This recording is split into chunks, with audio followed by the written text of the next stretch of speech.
Hello, ladies and gentlemen. Welcome back to CharismaToAC. We're playing Masks, a new generation. This is the second issue, the second week we're playing. I am joined today by our delightful cast of players, Rasmus, AJ, Thalmid, and Brain. Yep. Hi guys. Hello. Hello. Hello. Sup. Ow. So, how are you doing? What's been going on? I'm currently eating dinner. Alright. Lots of work. Don't talk with your mouth full. I'm just. But I finishing wanna. Unless it's full of creativity. Always is. There's a hard guy over. I'm finishing my sanctuary game.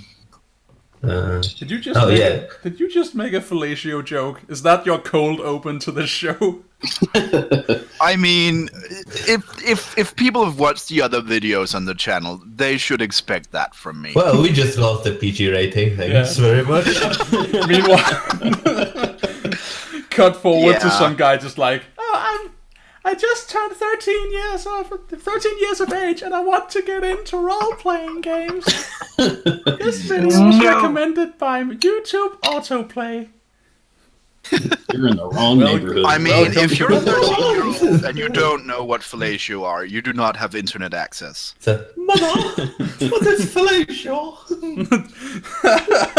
Like the mama. Oh no. So, meanwhile, in less Smuttyville, welcome back, everyone. So yeah, we're playing Masks. Last issue. Oh yeah, I'm a teenager now. Last issue. What happened? Let's talk about. What happened last time, and let's talk about your characters. Let's have you guys like reintroduce yourselves, and the characters will see you play. And I guess I'll do the same. Hi everyone, I'm Daniel. I'm the host and GM of this session, but that's really all you need to know. The focus And you is must on these enunciate lovely it like that. I must enunciate indeed. Yeah, I'm the host Daniel. and I am Daniel, the host and No, GM. Daniel. Daniel. Like, I need some guy like doing bungee jumping in my throat while I say that. All right.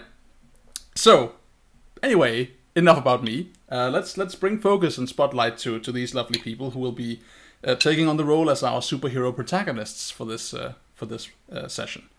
So I mean, let's start at the top, I guess. Yeah, let's do just that. So, Starlight, why don't you introduce yourself as a player, I guess, and tell us a little bit about Starlight the Nova.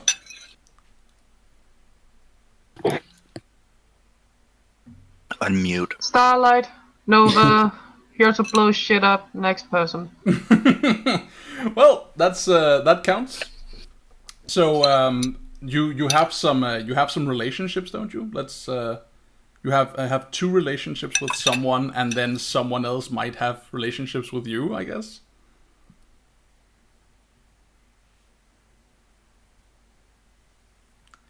He said as the rip-roaring silence oozed through the air, bathing all of us in its quiet glow. Perhaps you should save Starlight until the pain meds kick in. Right, sure. I was just starting at the top. Let's move on to Finn then. Finn, aka Hello. the Vigil. Hello.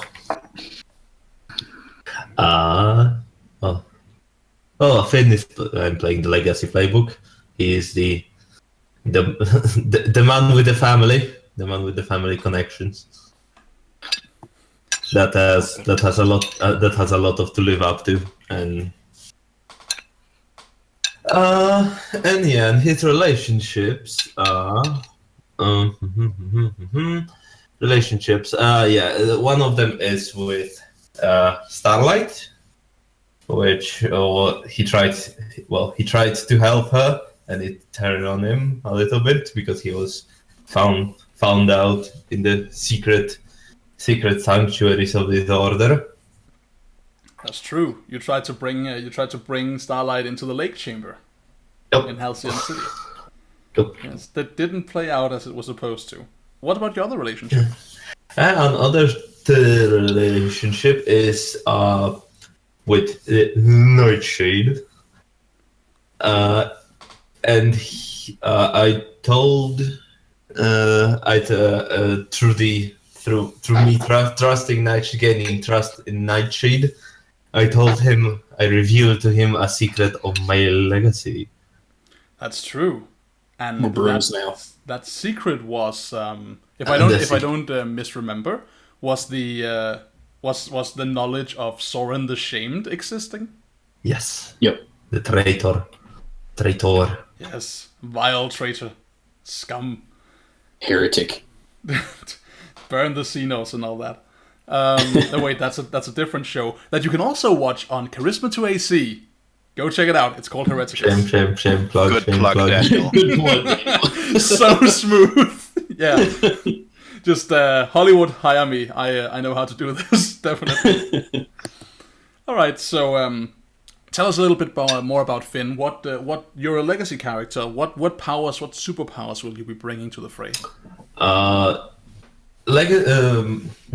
Finn is bringing a powers that were bestowed to him in the initiation ritual. He received a arcane gauntlets that can manifest different types of weaponry and shields and stuff like that. Cool.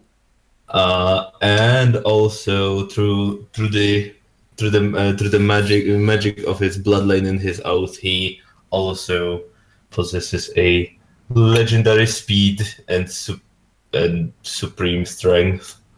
Yeah, that's right. So you're bringing some Olympian badassery into this section. That's good. Except, of course, not Olympian, but Arthurian. God level badassery. Oh yeah. Cool. So let's move on to the Nightshade in that case. Tell us a little bit about Aaron Fisher. Yeah, Aaron is Nightshade. He's the Janus of the group, so he gets to balance real life and superhero life. Yeah.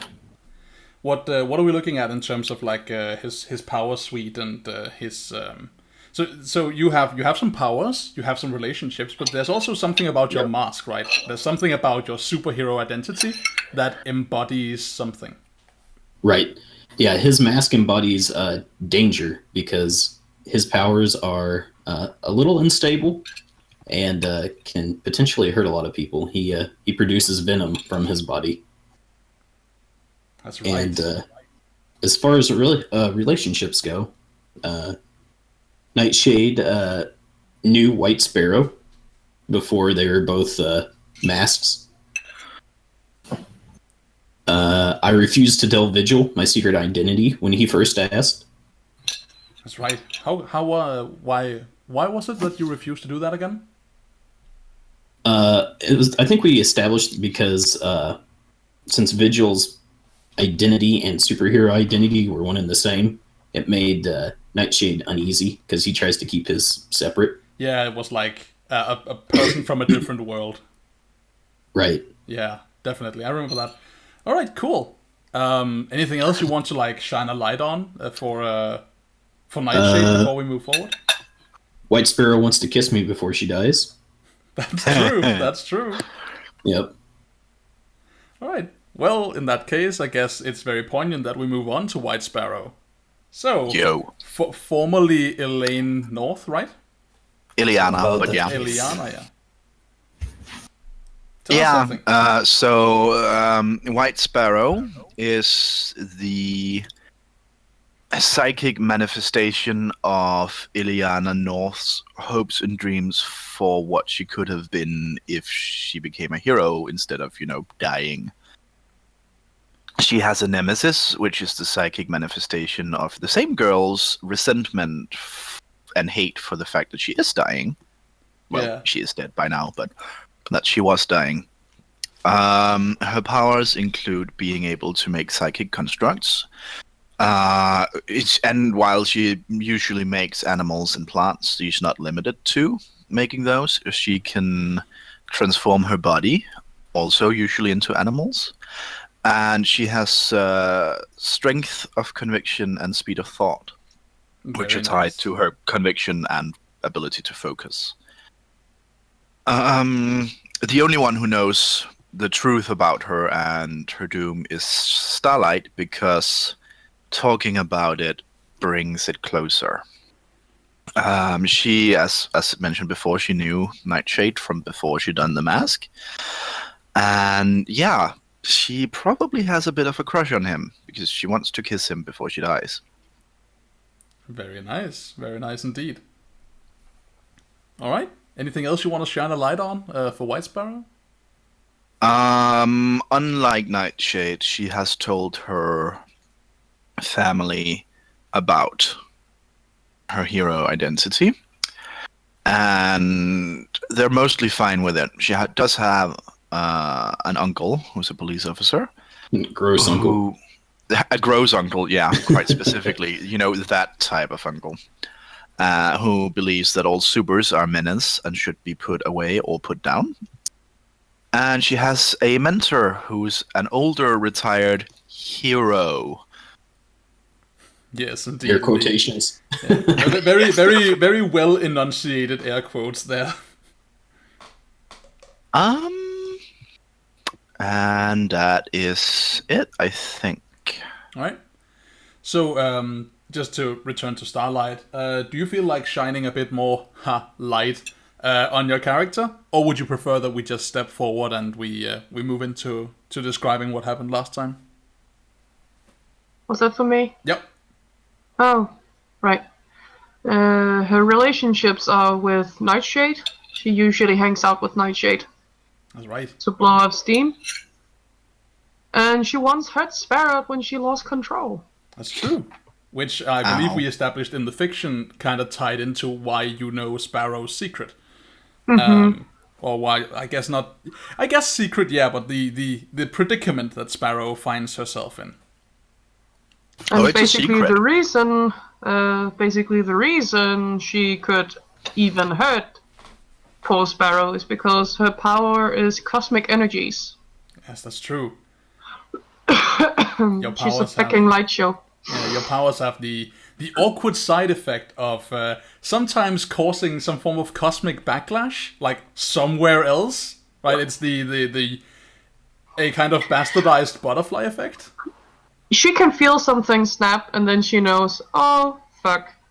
And then in the next panel, you'll see, meanwhile, somewhere else, a tsunami is rushing over Japan's shores, killing thousands of people.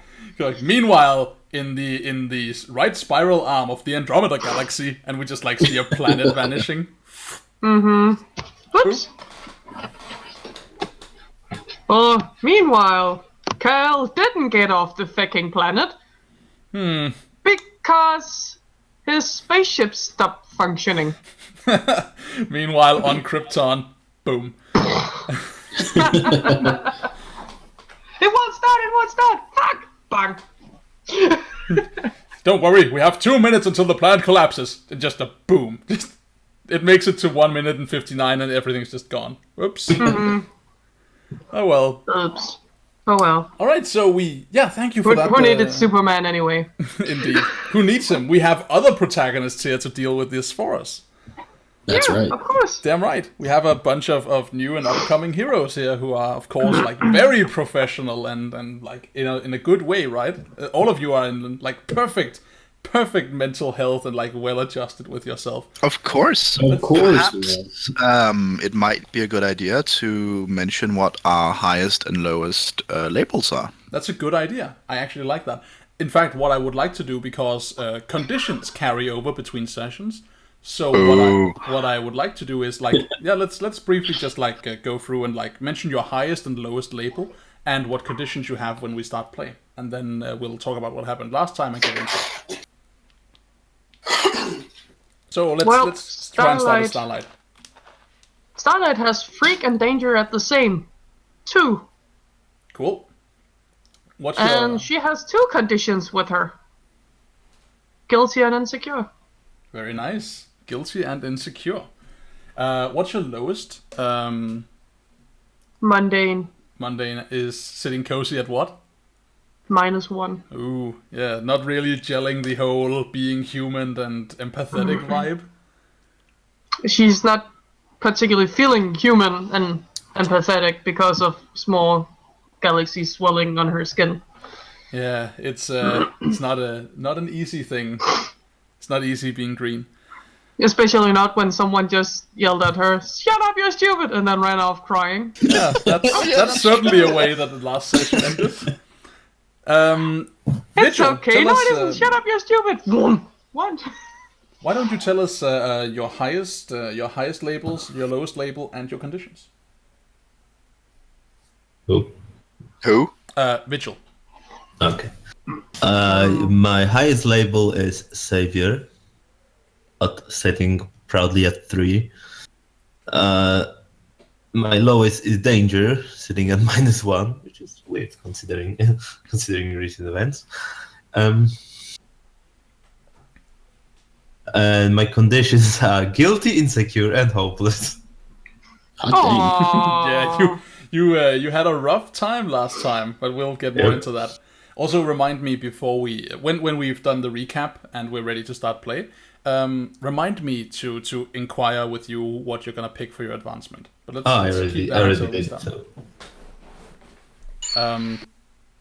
Nightshade, what are your labels and conditions?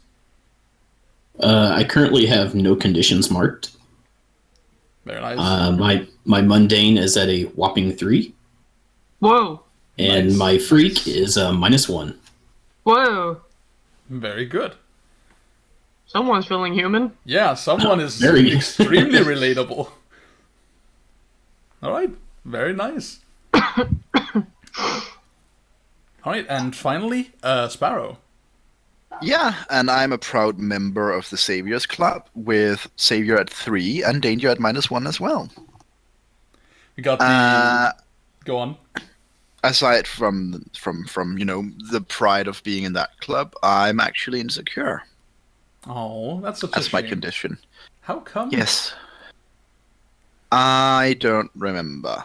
Yeah, it tied into failing to make someone feel better, I think. She pretty much failed in trying to comfort All right. poor Oh, Starlight. yeah, that's true. Sorry. So Yeah. she tried. Well, she my tried. mundane is at 0. Yeah, that's a thing. So, Wait. Vigil, what did you pick for your advancement last time? Because you actually earned enough potential to move forward. Well, yes, I did. Okay, so let me just go to my bios. I choose a sanctuary from the... One of my options was choose the sanctuary from the Doomed playbook. Cool. Very nice. So, do you have any idea what that is going to be, or do you want me to make it up?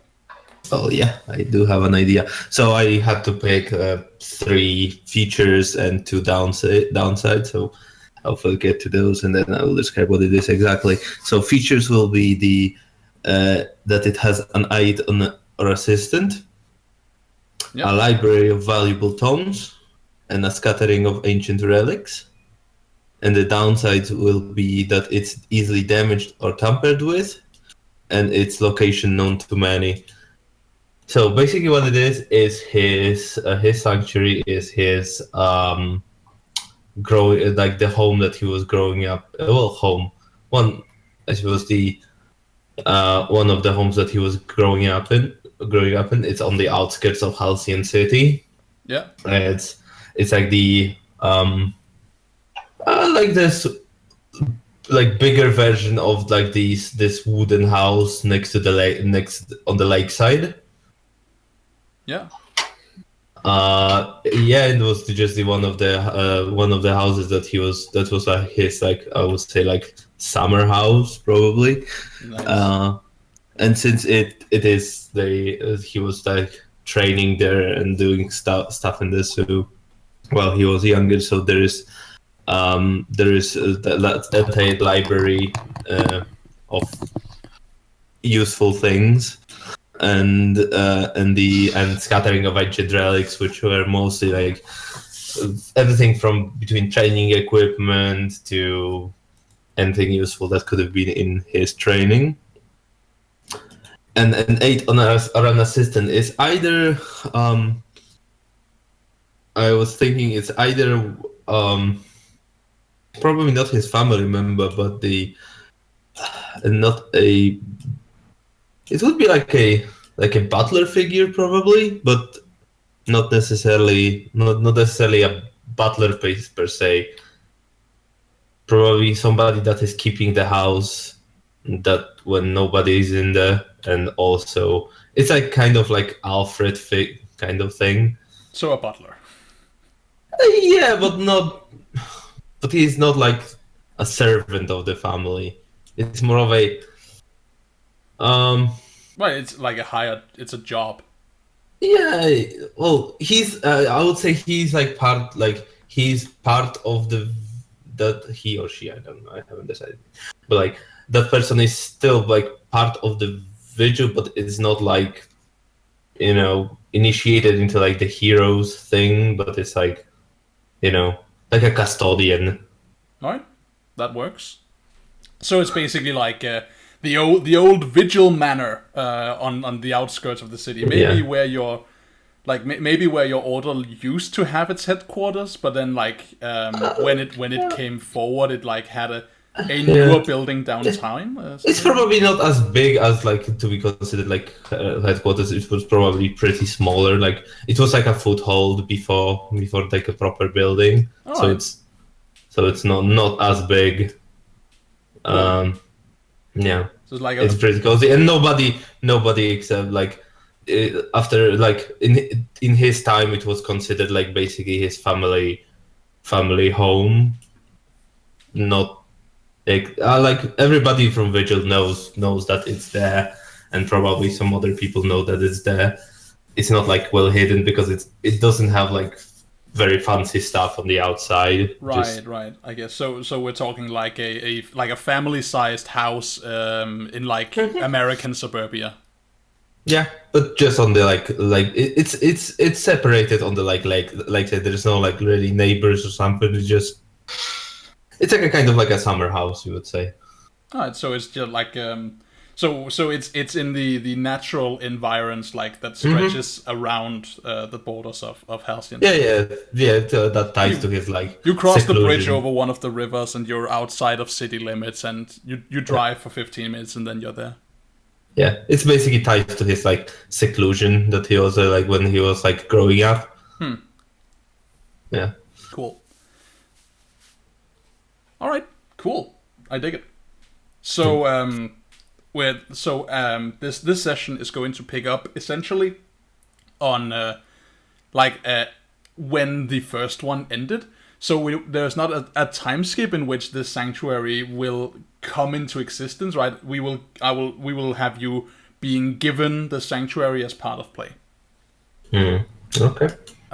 So with that in mind, let's go over what happened last session. So I guess we have our previously on Masks: A New Generation, where we see what happened last session, which was we started last session with an attack on Halcyon City on Main Street, where a villain with a villain named Eternity was using a stasis gun to freeze people in time. He tried very hard to be a Batman type punny villain as well. That's true. That I feel like that's going to be. He tried very hard. I'm sorry. No, it's good. It's definitely good. I'm so happy you appreciate it. It's my pun fu is not as strong as I want it to be, but you know, with practice and dedication, I appreciate that. So, but yeah, so he attacked basically Main Street. He froze some people in time, and as he was about to like freeze more people in time, as you do when you're an insane bad guy with a stasis gun, he was stopped. His chaotic march through Main Street was halted by the arrival of a superhero team comprised of superheroic teenagers, which was you guys, who as of yet don't have a name. For your squad, but you arrived, you intercepted him, and you started a fight in the street with him, which culminated, like there was an exchange of blows. Someone got winged with the stasis gun, but it was just a mild stiffness. It wasn't like being locked in time. There was an accident that happened where Nightshade lost control of his power and poisoned a baker. Yup. But then, luckily, cleaned his mess up by, or at least to a certain extent, by extracting the venom from him, putting him out of mortal danger. We also had an experience of Vigil throwing a spear at Eternity, missing and destroying the facade of a building, out of which people then fell and was about to turn into asphalt pizzas when they were saved by White Sparrow. Whoop whoop. And the whole thing ended in a rooftop standoff in which Vigil inflicted so much hurt on Eternity and put him on so much on the back foot that he surrendered. But in doing so, accidentally got himself trapped in time. But with the help of your Nova breaking out like all the stops, she managed to wrench this localized time block apart and like bring you back out of stasis. And as you defeated Eternity, you discovered that his stasis gun had been powered by crystals similar to the ones that appeared as a result of the fight you had when you first came together against Morgiana the Sorcerer. Wait, Morgiana? Morgana? I remember. Morrigan the Sorcerer. Yeah. So. Oh yeah, that reminds me. Actually, should we name our beacon who never got to be a beacon? You have already. His name is Mark Nielsen. I forgot. My bad, guys. It's fine. The only reason I remember. Call him Splatman. That's not nice. You create the poor guy, and as you are creating him, you establish that he's a paraplegic. It's just like, no, come on, be nice. That's why he's Splatman now. He started out Batman, and then he became Splatman. Boo you. We're so nice. Starlight's always been. You're a frigid lady. That's what you are. All right, so. I'm so frigid when I walk, a light turns on. Could you not? I mean, Sorry. we just said we'd practice the pun fu, but I'm not ready for black belt yet. Could we just take it slow? Sorry. It's good. Okay. Sorry, Kohei. Will be nice. All right. So essentially, what happened last session was, as we mentioned, that, as we found ourselves away from the conflict and with people like starting to deal with the aftermath of the battle, we saw the lot of you assembled on a different rooftop, talking stuff out post battle, and unfortunately, there was some mixed feelings going on. Not all positivity and yay we won, which was exemplified by Vigil, your legacy, shouting hurtful insults at Starlight and summarily running off. This was followed by Sparrow trying to comfort Starlight and failing. And on that somber note, we left it last issue. Yeah. Yes. So, as we open our second issue of Masks: A New Generation, we come in on the cityscape of Halcyon City. This time, the entire thing is bathed in the orange light of a setting sun. The skyline is turning a deeper and deeper shade of reddish orange. And as we come in on this imagery, we see that on rooftops, someone is jumping from building to building, and we see the form of Vigil coming to a stop after he has been running away from his compatriots. So we see you coming to a pause on the top of like a tenement building, on the side of which is a huge jumbotron that is presently displaying some statistics about the weather. Mm. And you have a moment to like catch your breath and to like calm down. You feel like you have been running far enough. Yeah. Lovely. So as you have like this moment where you're away from the rest of them, right? You ran away specifically to deal with your issues. Mm-hmm. How do you feel, and what do we see you do as you come to a stop?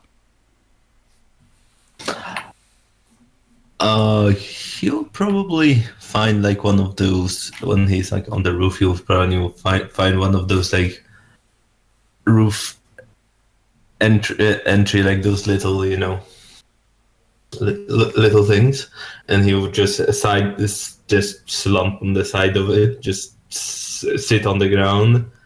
Yeah. Hide his face in his hand, just like stretch a little bit, just and just look blankly into that that Titantron, just displaying like pointless numbers. Just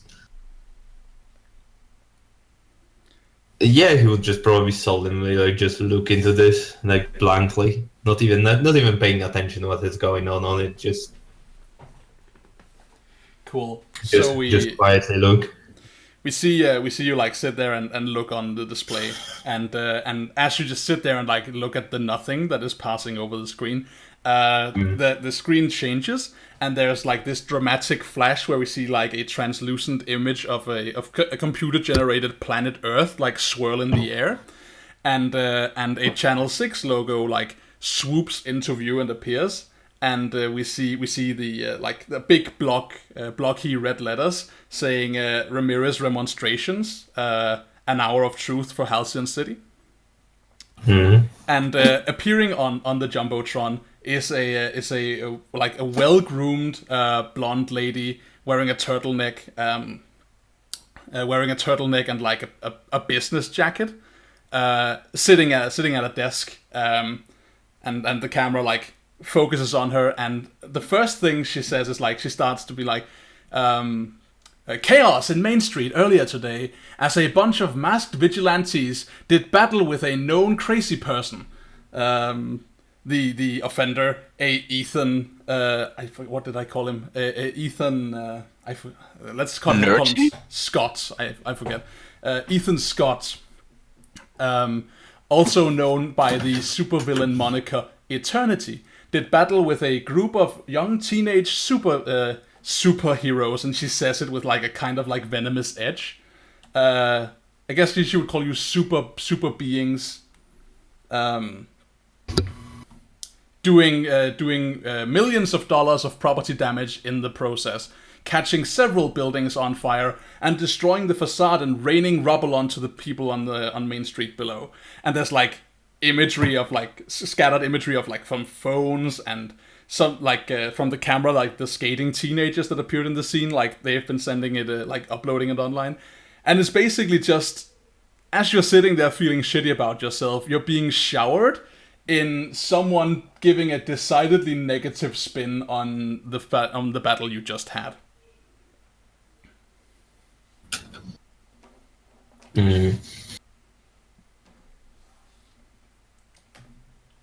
What do we see? Do we see you act in response?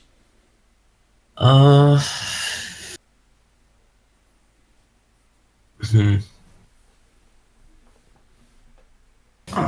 wondering how would he react to this.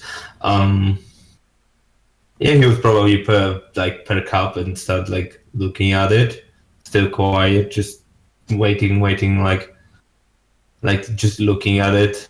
Just he has probably like thoughts running through his head, you know, of the entire, like trying to recap everything that happened. Yeah.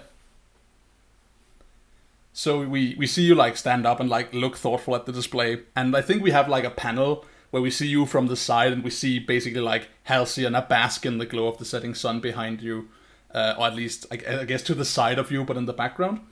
And it's just a moment of like you standing there quietly, and then in the next panel we have a speech bubble entering uninvited from somewhere behind you. A speech bubble. Is it Dude's face again? No, it's not. But it's the speech bubble says, "You don't worry about it. It takes a long time for those kind of snobs to really appreciate what's going on. You did good." It's a female voice you hear from behind you. I'm sitting there a moment, not saying anything, not turning around, and it's like, you've seen what happened. I should have thought. I should have think. I should have waited. I should have. We should all have done a lot of things. The chief issue here is, just because you put on a mask doesn't mean you stop being human. We're fallible. These people, they would probably still be stuck in time if it wasn't for you guys. And we see behind you a figure we don't know, we haven't seen. She's not familiar to you. We see someone jump off the piece of the building you were leaning against, right? The little jutting exit way into the lower bowels of the building. She jumps off and like approaches you. It's like a Caucasian girl with like dark glossy hair, wearing a black leotard that has a stylized E, like stretched diagonally across her chest, starting at her shoulder and ending at her waist. And then she has some like techno-looking doodads strapped to her wrist. She approaches you and like puts a hand on your shoulder, get like as if attempting to comfort you, but it has like that awkward edge of being a total stranger. No, I'm probably like, I wouldn't say like he wouldn't be worried right now of like he lives in a thought state that he can fight off anybody, so he's not really worried about who that person is. It's just he turns around like half face because he was still like turned around. Yeah. Like just looks kind of up and down the stranger. The stranger is like, and who might you be? So as you turn around and you see what we've seen, we see the form of this girl wearing the uniform, and you recognize the insignia on the uniform immediately. The stylized E and the design of her uniform marks her as a member of a superhero team known as the Exemplars, who are like a big deal locally in Halcyon City. But are they like they are not adult team? They are like they're a team of young superheroes. There is a it is known that they have like they collaborate with other superheroes and older superhero teams too. Like they have some mentors among the Silver Generation, some of them maybe be among the Gold Generation. So they're basically like stars essentially, right? They're superhero pop stars.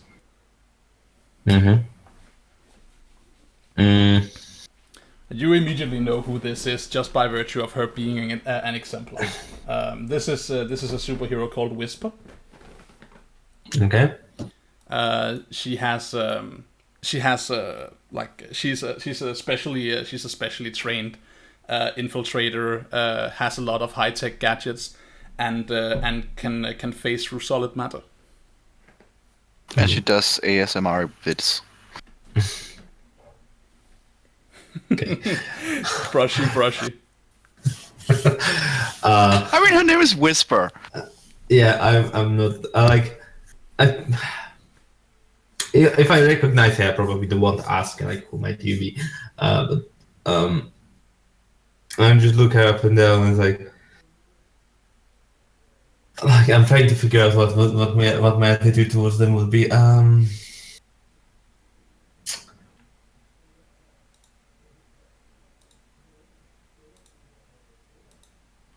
I would say I would look at her and be like, easy for you to say. It's you don't know. You don't have that responsibility that lies upon me. You don't. I don't what? What is it you think I don't have that you do? We've all been there. We all have our own shit to deal with. I'm sure. Like, just. What's your name? I'll look at her. It's like, it's Finn. You're with the Vigil, right? I kind of look at my like insignia that's probably also on my back and like, yes. It's kind of obvious that it would be like, yes. Why are you here? What's with the sulking? I probably he would like it would be a convenient moment to like he points out like to the Jumbotron like maybe the like like could it be like playing actually the part with the where he missed his spear and just like collapsed basically the entire building. Yeah, so I think she like a super cut of him just being really yeah. angry and just chasing after like not even looking at the people and like played in extreme slow motion with like a red blinking test going public danger. Yeah. Yeah, so like she looks at that and you can see her frown even like through her just like the black just like the little mask that is not really held on, right? It's as if it's like glued to her face, just like the Robin mask. Yeah, exactly. Yeah. She like you can see her like squint and she looks at you and it's like I said, you can't worry about that shit. Those people in that building, they did all right. Your team saved them. You relied on your team. That's good. Being part of something bigger than you. You stopped him, didn't you? At least our reports say you did.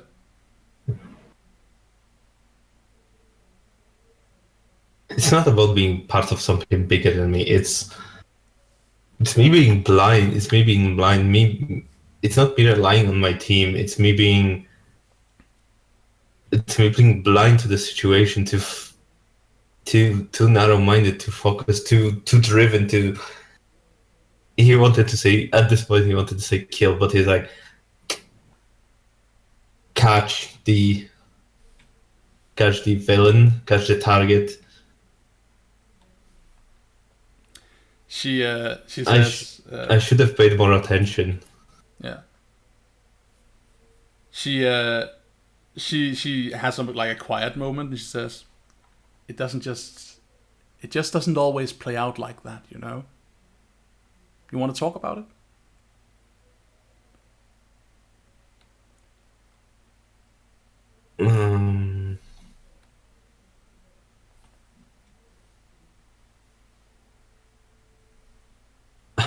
He like looks away again and looks on the ground, like just trying to like. I don't know what I want right now. And I think on like that comment, like I don't even know what I want right now. We change like focus. We see in the background the speech bubble of the Jumbotron and of Suzanne Ramirez, like essentially like warning the public about your antics and like casting you in a very shitty light.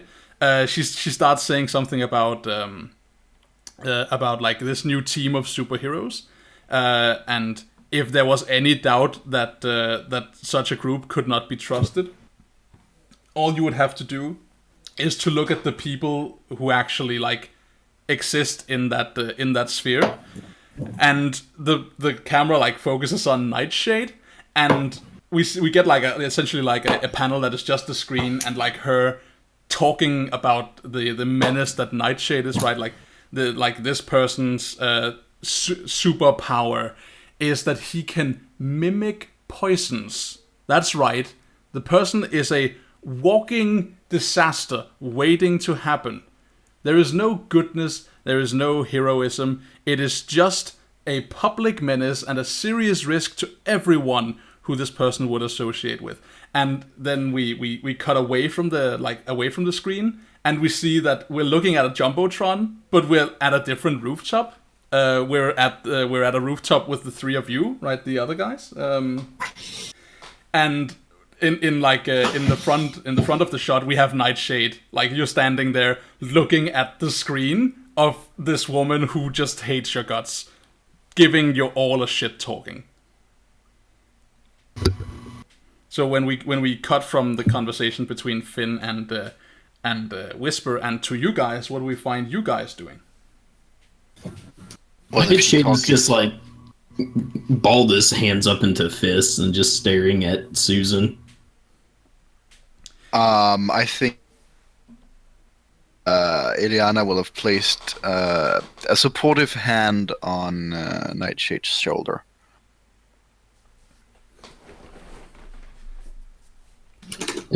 Nightshade just kind of shakes his head. It's like, why does she target me every time?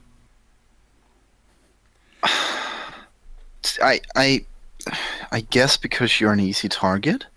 I mean, you didn't get to choose your powers, so the fact that you're using them for good should be enough, but it's easier to single out the scary powers, right? I mean, I make animals. It's gonna be hard to sell that in the news. Yeah, and Nightshade turns and looks at Sparrow. He's like, but we saved her life. You think she'd be a little bit grateful? I mean, I have an uncle who's a real shithead. Sometimes it's just not curable. He kind of smirks at that and just, you kind of see the tension go out of his body and just sighs. He's like, yeah, I guess so. So basically, Starlet says, you're saying that stupidity cannot be fixed. Now that's sad. I mean, you can always try, but I think we've had quite little success. Obviously. What matters is that you're doing the best you can with the powers you've been given, right? Yeah, I guess you're right. Starlight makes a wince as she sees herself set fire to the roof with a oh fuck. Yep, absolutely. That happens like as if on cue in the background. It's like that scene transpires, and then it fades back into to Suzanne Ramirez being like calling up a person they have on interview, right? They have someone on line one ready to talk about it, who was there personally and who witnessed a local man being poisoned by Nightshade. Oh no. Yeah, Nightshade just goes, ah, shit. Yeah, it's a real shit show.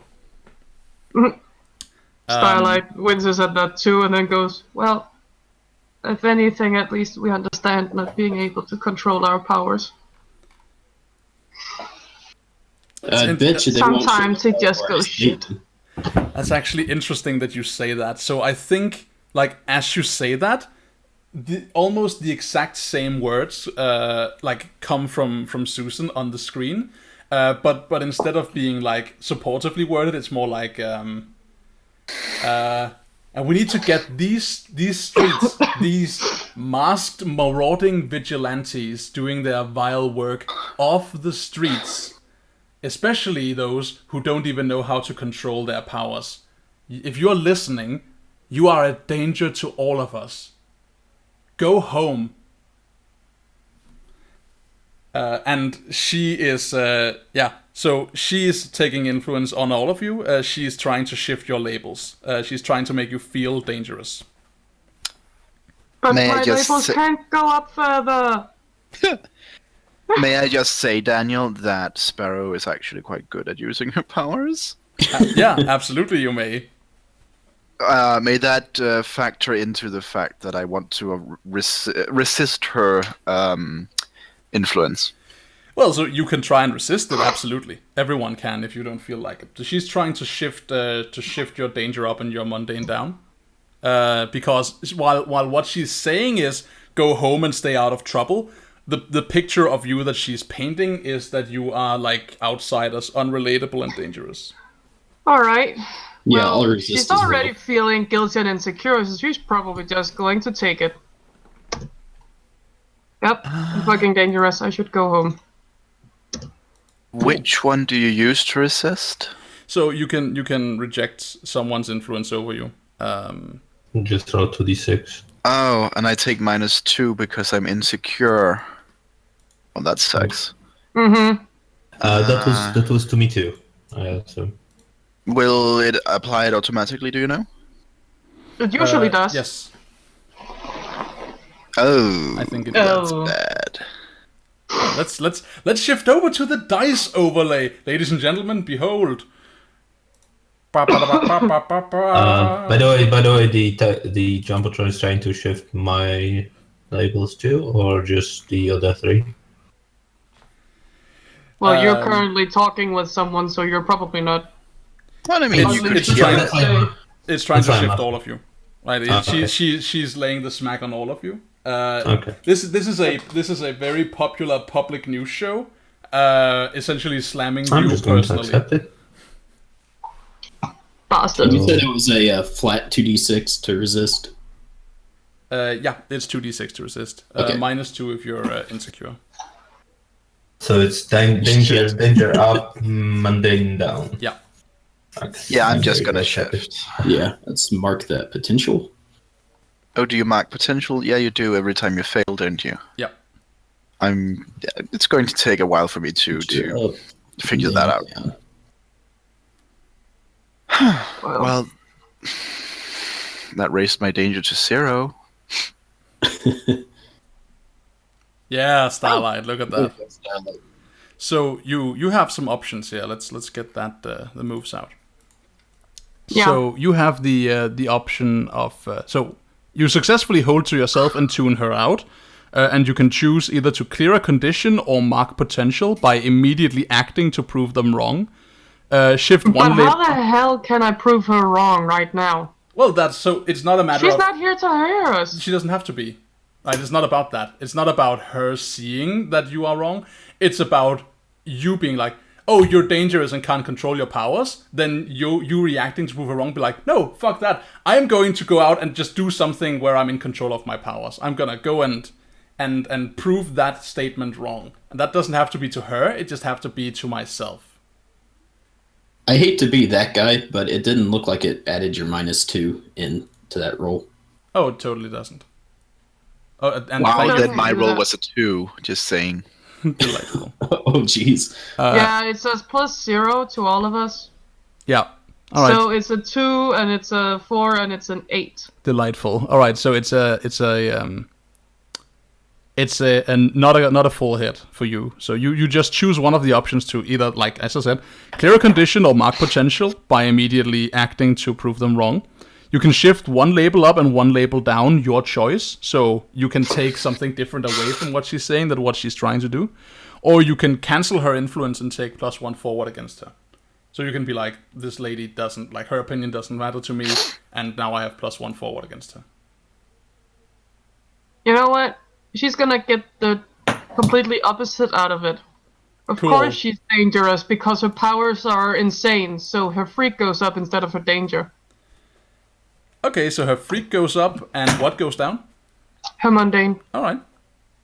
She's fucking dangerous because of her powers. She's not fucking dangerous because she can't control them. It's her powers that's fucking dangerous. Right, so the thing that Starlight takes away from this is not that she is like that she is a danger. It is more that she doesn't fit The in. reason she's a danger isn't what she thinks it is. It's because she's too different now. Yeah, I get that. Alright, cool. Big fan. Of course we're dangerous. We're not fully human anymore, are we? I think I found a way for it to make sense with Sparrow, despite her being good at controlling her powers. Also, that's the thing. Yeah, go on. Let me hear it, and I have a comment for that. Go on.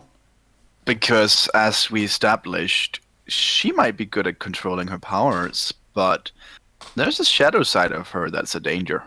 There is, and that's kind of her fault. That's a very good point. Also, I'll bring to note. You are probably as good at controlling your powers as you are reasonably going to get, but you are still unleashing your powers. You are not wielding your powers, which means I don't know what the difference is. The difference is that when you do it, things can go very, very wrong. Fair enough. So even though you let me put it another way. Sparrow is confident that she can control her powers. Nice, big thumbs up. All right. Good luck with that, though. Indeed. So I think on that note, so with the thought that the three of you standing there being showered in hate, and with the thought that Finn is in conversation with a member of the Exemplars, I would want to leave the conversation between Finn and Whisper ambiguous, so we don't know exactly what is being said. I would like to push the clock forward till next day. And I have one question though. Yeah, go on. Is it nighttime? It's not. It's soon to be. All right. Go on. Yeah, I would like to push the time forward, if you don't mind. Sure. Should we establish what we've been doing in the meantime? So it's not that I want to make a when time passes move. It's not that a week will pass. It is just that I want to move on from this situation and maybe frame some scenes at maybe a little bit 1 or 2 scenes later today, and then move on to tomorrow. Sure. All right. Yeah. Cool. So I think what I'm interested in is I know. So there are 2 scenes of particular interest to me that I want to see. So we see a couple of panels of just you guys returning home. We see a panel of Finn walking into the Vigil building, which I imagine as being a modernized version of a modernized version of a hall of superheroes, crossed with an old castle. So the interior design is high walls and domed ceiling thing. Yep. Yeah, so we see you walk down one of those halls with a polished stone floor. We see a picture of Starlight, probably getting off a cab or something outside of your home, which I am at. Where do you actually live? What would you where in what neighborhood does Starlight live? I don't know. Do you live in suburbia or do you live downtown? I think Starlight probably lives in what would be the Bronx for this place. Okay, so you live downtown, essentially. You live in a a lot of apartment buildings and so on. Yep. Cool. And then we see those, and then we see. I have a suggestion. Yeah. Because I think Sparrow would have suggested that she and Nightshade hang out a bit. That works for me. Also, you've been he wants to. Yeah, and you've been childhood friends, so you probably live close to each other. Probably. Mm-hmm. That actually works very well for me. So it's so the panel we come in on after we see the 2 of the Starlight and Vigil return home with 1 or 2 panels, we see the 2 of you just walking. It's a dark street lit by the staggered light of a series of lampposts, right? So we have the cones interspersed between each other. Mhm. Yeah, and I imagine we've changed into mundane clothes. Yeah, Like, definitely. Probably see you like walking in your mundane clothing, and stopping outside of a house somewhere in. I'm imagining suburbia. I don't know where you live. Where do you live? Yeah, I was going to suggest Right. suburbia. We agree. Wonderful. So like a couple of parked cars, some empty gardens.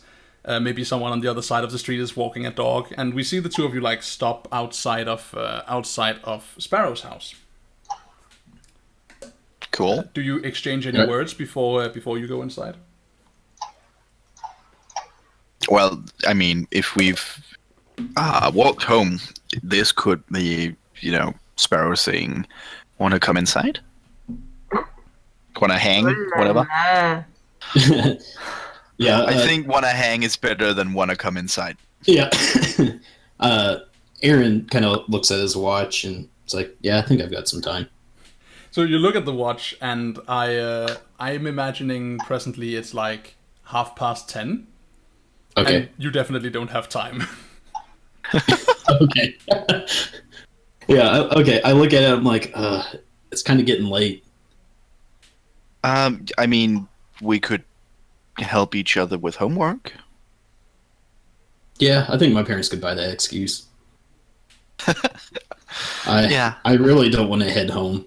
My mom listens to that Susan crap. Oh, yeah. Well, have we had anything to eat yet? Do you?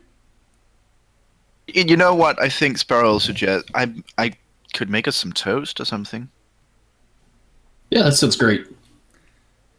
Right. So we have a panel of you like putting the keys in the door, opening the door, and as you like enter into the hall of your house, there's like we hear the immediate like shuffle of like of beslippered feet walking along a carpet quickly, and your mother and father like emerging from different rooms into the hallway, like looking worried. And then when they see you, they're like, "Oh, thank goodness! Oh, you're I mean." And they see Nightshade, right? They see Aaron, and they don't know who Aaron is. So their immediate reaction is to be like, "We saw you on TV. Are you okay?" And they just immediately stifle that, right? It gets stuck in their throat because they don't want to like blurt out your secret to your old friend.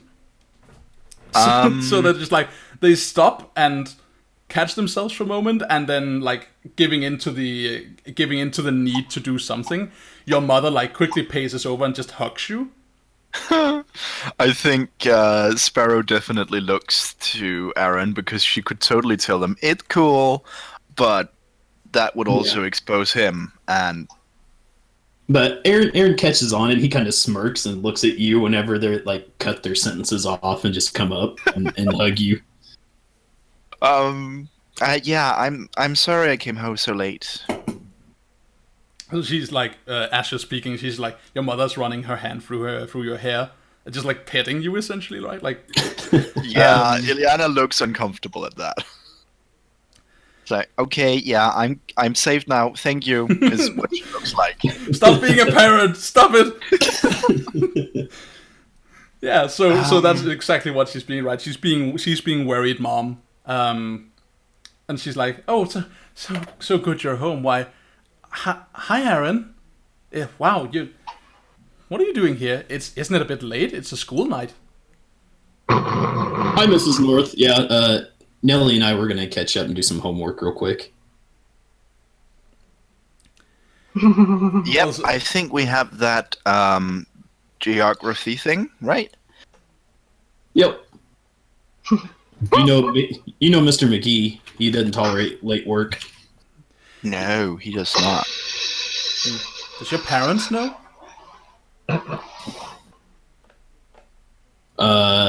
No, they don't usually expect me in. This time, I just kind of come and go. So is that actually true? Nope, that's a lie. So I think, yeah, I think we see like we have a panel of Mrs. Sparrow. What's her name, by the way? What's your mom's name? Oh, I wrote this down. Let me see. Her name is Theresa, and the dad is Vincent. Theresa. And my older brother is Terence. Oh, give me a moment. It's all in Sparrow's bio. You said older brother? Yes. Cool. Terence. And the gross uncle is called Noah North, just for the alliterative appeal. Nice. We do love alliterations. What was your dad's name again? Vincent. Vincent. Is the entire family the North family, or did your mom keep her maiden name? She is also a North. I think I have a document where her maiden name is, but it's not relevant. Cool. Yeah, I'm curious. All right, so thank you. So yeah, we have a view of Theresa, looking distinctly unconvinced. She knows your mother. I think Sparrow sends her the "Mom, be cool" look. So she does that, and I think what she does is she starts to she projects her overprotectiveness, right? Because she can't use it on her own daughter. So instead she just unloads on you, and she's like, "Are you sure about that? I feel like..." What's your mother's name? Martha. I feel like you're not describing Martha. Mom kind of worries. Dad doesn't really care. He's busy at the gym all the time. It's cool though. No, you need to appreciate your protective mother. We don't have a long time, you grow up so fast, and we need to hold on to and protect you for as long as we can. Mom. Yeah, I kind of give the side eye to Sparrow. Is she gonna keep doing this? So that's the question. So she's probably going to keep doing this unless you make her stop. Yeah, I think that Mom was in character. Alright. So try and provoke her. Oh, that's with Superior, isn't it? Yeah.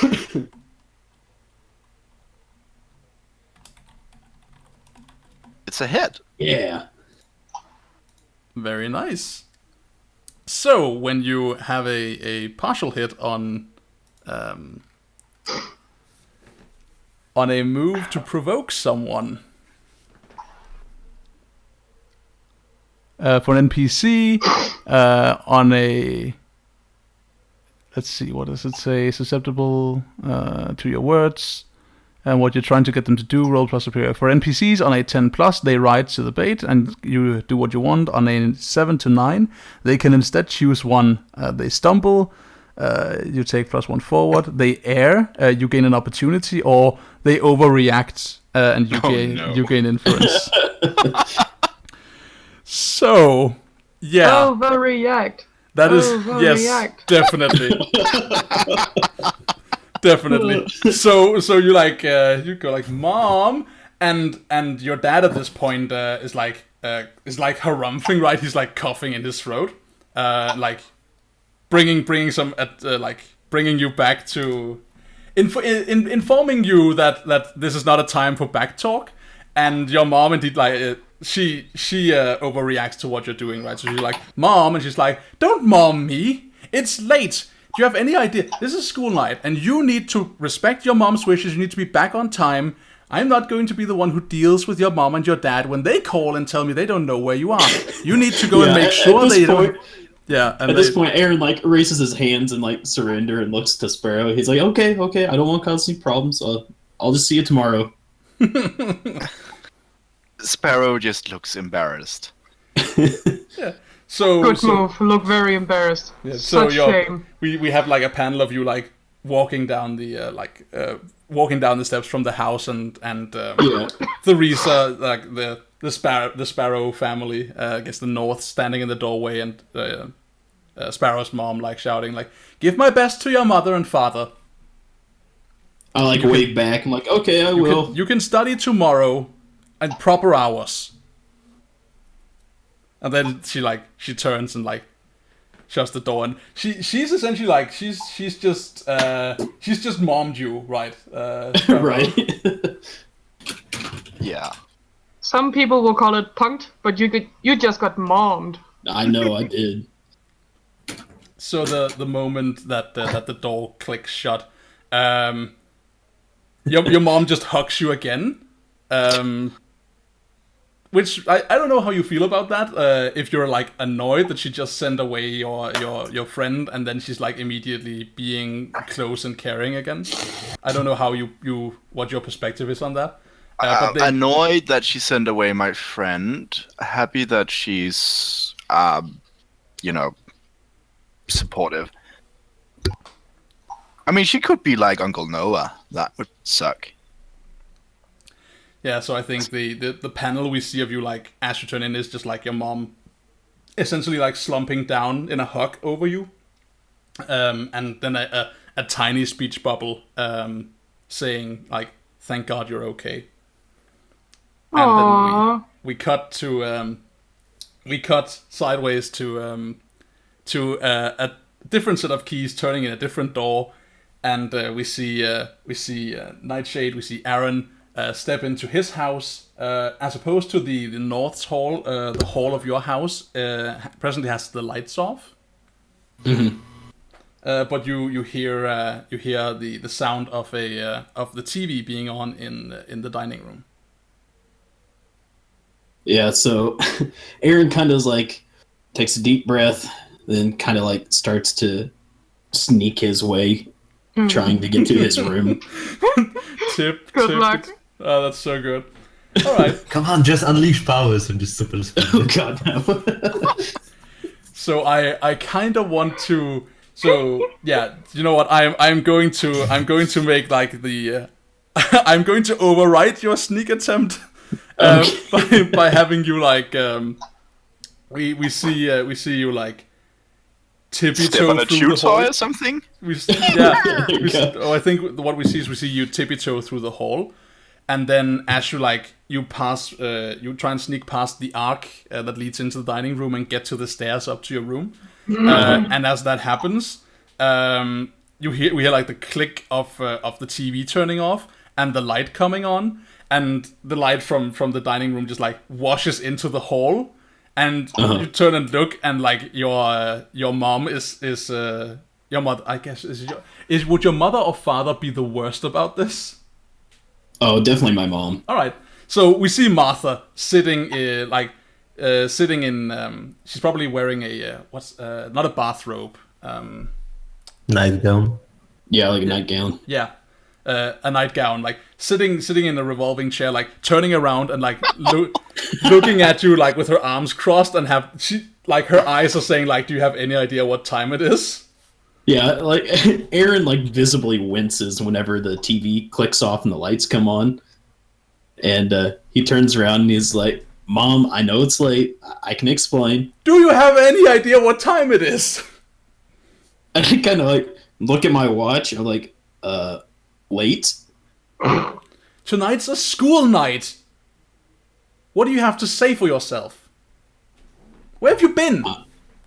You don't text, you don't write? I was with Nellie. We were down at the library. We kind of got held up by the whole attack downtown.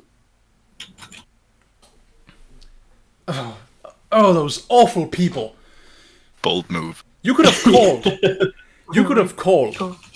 You could have texted. You didn't do anything. What am I supposed to think? Yes, you are sorry. You know Dad taught me how to box. I can take care of myself. You can box? Yeah, you can take care of yourself if an upper classmate like asks you for your lunch money, but what are you going to do if some hoodlum, someone from the hood comes at you with a knife, or God forbid one of those awful supers decide to wreck the neighborhood around you? Run and hope for the best? Like, yeah, if I can't handle it, I'll run. It's okay. No, it's not okay. Don't tell me it's okay. You need to be back here. You have all your studies to worry about. How are you going to make it into the National Honor Society with that kind of discipline anyway? He kind of like sighs. Is like, Mom. She is trying to tell you who you are and how the world works. So Yeah. she's trying to shift your labels. She's trying to shift up your already maxed mundane, and she's trying to shift down your superior. Right? She doesn't want back talk. Okay. Well, my mundane went down from Susan, so it's down to a 2 at the moment. Okay. So in that case, Go trying to max it. That's what she's trying to do. Do you want to Okay. reject her influence? Yes. All right. Give me a check. Go, Aaron. You Damn can do it. Oh, ouch. Mother knows best. Yeah, you're being potential. even more mommed. I should not have wished to fail more rolls before this started. Well, at least you get potential. Yeah. One, All right, two, so that power was leveling club. mundane up and superior down. Yeah. Okay. Got it. Okay, yeah. Aaron just sighs. Is like, all right, and like pulls off his backpack and kind of like pulls out his books. Is like, I'll go take care of it. Yeah. So that happens. Also, let's see. You need to mark a condition. So I need to make a decision on what condition I want to inflict. What is she doing? Mark guilty. Okay. She's guilt tripping you. Yes. It's hardcore. Hardcore mom. Right, and with that we see you walk defeated from the living room, walk upstairs, and I don't know, like what do we see you do? Do you just like crash into bed, or do you pore over your studies? Yeah, like Aaron gets into his room and closes the door and looks at the textbook he pulled out and just kind of hucks it across the room and then goes and gets in bed. May I offer a suggestion? Yes. Would it be possible for me to go to my room to pretend to study and then, fly out the window to visit my friend? Oh, it totally would.